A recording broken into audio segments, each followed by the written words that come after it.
Hello everyone and welcome to The Scroll, your home for all things SWC 2020. No live broadcast this week, but we still have a lot of stuff to go through. I'm Daniel Diagon Gonzalez, and of course, thanks to the power of the internet, wham! Bring them in. It's Stoic and Make It a Bud. Guys, how you doing today? I'm doing great, Diagon. How are you doing? Doing awesome. It's great to be back. I'm doing great. I'm glad you both are doing well because we've got a lot to cover, including the EU and APAC preliminary results. We'll see who will be playing for the Europe Cup and the Asia Pacific Cup. As well as we've got Kenballer in the studio, one of the best stories from the Americas Cup. We'll talk preliminaries with him, his experience throughout that, and what he hopes to have happen at the Americas Cup. Yeah, for me, it's going to be the rise of Kenballer. I called it. I said the bottom half of that bracket, look out, Kenballer's going to be making his way through, and he did. Great drafting by Kenballer, great play, great back and forth, and Kenballer showed why he needs to be here for SWC. Yeah, it absolutely was. Here, congratulations to Kenballer for booking his ticket on into the Americas Cup. I'll say swag again. All right, I'd like to welcome to the studio Kenballer qualifier for America's Cup. Hey, congratulations, man. That's such a big deal. How long have you been playing to get to this point? Thank you. I've been playing around 4.5 years now. Yeah. I started playing through my friends asking me to play for a year. I didn't want to play, and then I started playing and got competitive. Yeah, and this is your first America's Cup qualifier, right? Right. Mm-hmm. So one qualifier, and it was that's all it took. Mm-hmm. So what were your thoughts going into the preliminaries? Because again, a lot of huge names in that tournament, and then surprises all over the place. You were able to qualify on day one itself. What was it like? Well, if you remember the first match, it was pretty nerve-wracking, especially it's the first time in this setting, tournament style. You know, when you're playing in the ladder, it's a little bit different. Sure. Right? But 30 seconds go by really fast in tournament play. After I got the first win, it kind of eased the nerve a little bit. Then going to the second match, I was prepared, and luckily I came through. I mean, as much as you say you were nervous, it seemed like you had a pretty easy time, right? It was good matches. Which do you feel like was a more difficult matchup for you, and what was your difference in preparing for each opponent? The more difficult matchup was Popo Panda. I don't really have a lot of experience with them. I always see J-Mac and kind of know each other's play style. But Popo Panda, I didn't really know his box as well. And that ISIS pick on the second match caught me off guard. That was a really good pick, and fortunately, I made it through that match. If you were to have to play them again, how would you prepare for that rematch, knowing that they've already fought you once and you fought them once? Maybe switch out maybe a few units, right? And I kind of have a feel of what they pick, and be prepared, especially for like the ISIS, right? And I know J-Mac is gonna step it up. He beat Thompson, and I commend him for that. And he's gonna be difficult if I fight him again too.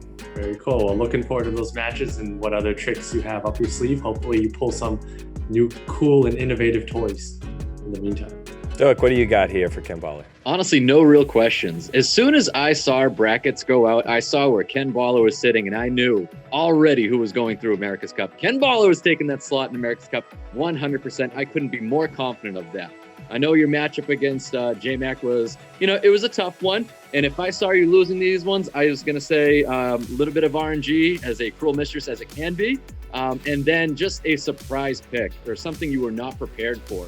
And that's exactly what happened in that first match. I mean, a little bit of back and forth where J-Mac may have possibly taken that first match, but Annabelle coming through was huge for you. And then following up with that after, ISIS surprised you in Popo Panda's match. And, it was things like that I thought was the only way it was going to stop Kenballer. So no questions for you, but nothing but confidence coming from me. I knew you were making your way through it. Thank you. He did when I was asking, hey, who are some of these contenders I should keep an eye out for? Kenballer was one of the first ones that came out of Stoic's mouth. So a lot of expectations for America's Cup. So we have 7 other opponents that you have to face. Is there anyone that you are excited to face, and is there someone that you would rather not face? I'm excited to fight Raigeki. We were friends probably beginning of last year of America's Cup. Sure. And we were just farming together all the time, doing R5, right? And this year we both made it through, so I would want to see us in the finals if we could do it. But if I had to choose someone that I'm not looking forward to fight, it'll be probably Tree. You know, he has the experience, and he'll be a tough guy to beat. That's right. Tree able to bounce back through the day 3 elimination bracket, was able to punch his ticket. What's been the preparation for you so far coming into America's Cup, both the preliminaries and now afterwards? Because you said this is the first time you've been in the qualifier. Right. Some preparation I've done is, you know, just practicing on ladder. I know my swag guildmates help me, especially helping me pick what monsters are good in tournament play. Sure. Naked Bud over here, Chris, I watched his videos on the artifacts, right, and that helped a lot. Planning out what my picks and bans would be if for my opponent, and yeah, that's pretty much how I prepared. Sounds like a lot of theory crafting, a lot of draft preparation and practice drafts. So, you know, SSA always coming through here in the Americas region. Any final words or thoughts for your fans or people that have supported you as you go into America's Cup? First, shout out to my guild, SSA. Thank you for all the support, helping me. And I know I owe you guys dinner if I win, so count on me. I'll make you proud. I thank my fans on Twitch. Follow me on Twitch at twitch.tv Kenballer_. You guys give me great feedback. I like the support. And thank you for everything, guys. All right, well, thanks for the interview here, Kenballer, and you can catch him and the rest of the participants at America's Cup on October 24th. That's it for the interview portion. Let's hop into the results from the other regions. Let's take a look at the EU bracket. On day 1, Velipity beat Fatarti 2-0. Then X96 outlasted Pinkroyd 2-1. Then Unarmed Boss 2-1 in the first round, and Shana outlasted Blue 2-1. In the qualifier match, it was X96 booking his ticket over Velipity 2-1, as well as Shana taking down Unarmed 2-1 as well. On day 2, as you see the results right here, Seishizo able to defeat Rosith 2-0. Zerpolita blanking Sapin 2-0. Ismu moving on over Zujic, and Obabo able to defeat Sinshe 2-0 as well. In the qualifier rounds, Zerpolita defeated Seishizo 2-1, and Obabo books his ticket to the Europe Cup 2-0 over Ismu. So analysts out there, after seeing the results from days 1 and 2 of the EU preliminaries, is there a player that stands out to you? One of the players that stands out to me is Obabo. Obabo's been in this tournament before.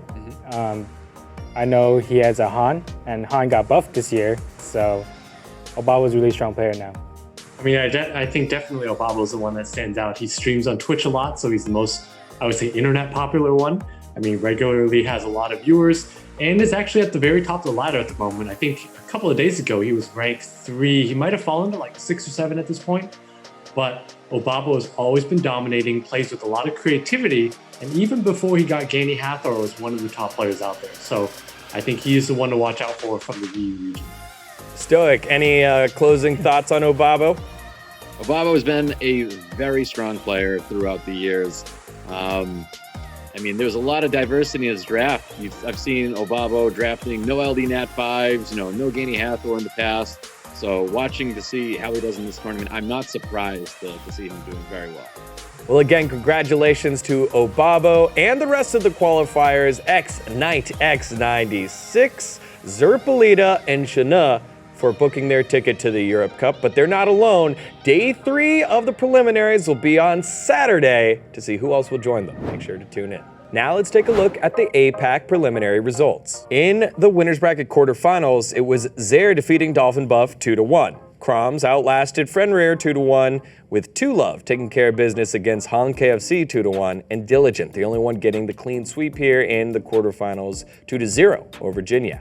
In the winners bracket semifinals, Kroms defeated Zaire 2-1, and last year's world favorite Diligent lost in the semifinals to Two Love 2-0. In the winners finals, it was Two Love looking too good for Kroms, booking his ticket to the APAC Regionals 2-1 over Kroms. On day 2, the losers bracket took place for the APAC preliminaries. it was Fenrir eliminating Dolphin Buff 2-1 in the first match, and Jin Yao able to find a win against Hong KFC. Zaire defeated Fenrir 2-1, continuing his journey on as Diligent bounced back against Jin Yao, setting up Zaire and Diligent, where last year's world's favorite Diligent gets knocked out by Zaire 2-0, and then Zaire books his ticket to the Asia Pacific Cup by defeating Kroms 2-1. Here are your qualified players for the Asia Pacific Cup. Shiki and Tanaka Tsubasa from the Japanese region, Charmy and Skit from the Korea region, and Two Love and Zaire representing C and Osh. So a player that stood out in the preliminaries of the APAC region was Zaire. Stoic, want to get your thoughts on the Vietnamese player. What do you think about him? Now, I don't have too much I know about Zaire, but what I do know is if you have the ability to go head-to-head with Diligent and take that player down, that's a very, very big thing. So you're drafting well, you've got well-runed units, and you're competing with someone who is a top-tier player out there.